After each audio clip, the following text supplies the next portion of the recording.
Didn't see you there. My name is Paul Coco. I'm a senior on Team 155, the Technonuts.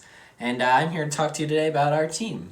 But, I think I should probably wear something a bit nuttier, right? This isn't right.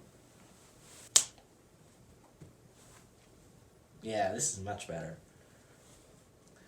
After 6 long weeks of hard work and dedication, I'm proud to represent Team 155 the Technonuts to talk to you about this year's robot for 2019 Deep Space.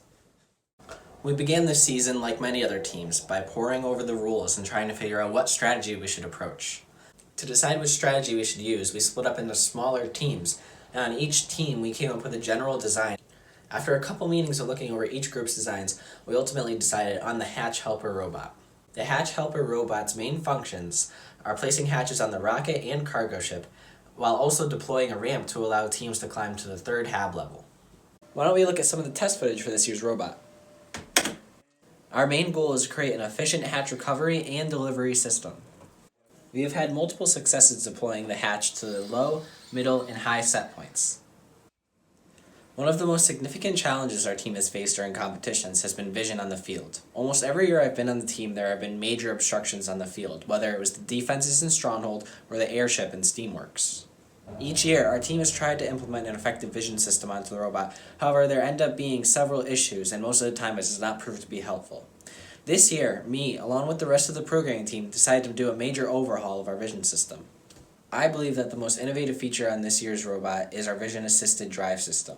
Looking at the field, there are 2 options for vision targets: the white gaffer's tape placed around the field, or the reflective tape placed on the cargo ship, rocket, and loading station. When looking at the 2 options, we found the reflective tape to be much more reliable. Our initial step when developing our vision system was to learn how to use the program grip.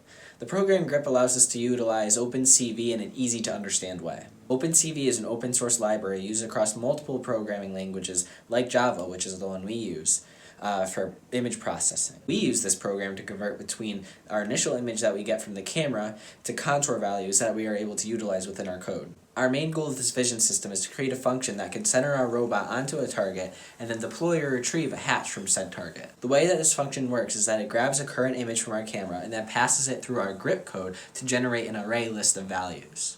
These values represent our targets on the field. If the camera finds 2 targets, then it will find the center of those targets by drawing a rectangle around the contours, and therefore using that to find the overall center of the target.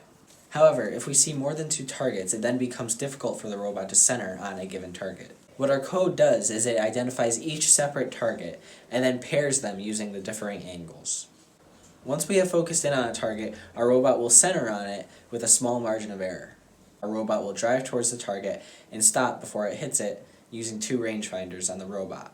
We've performed multiple tests over the season, and although we have encountered many bugs, we have successfully integrated our new vision system into this year's robot.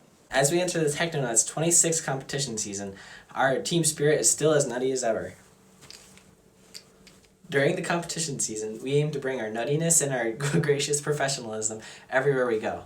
One of our favorite traditions has been creating our own team awards to hand out to other teams at the competitions. Some of these awards include Nuttiest Mascot, or our very own Safety Award.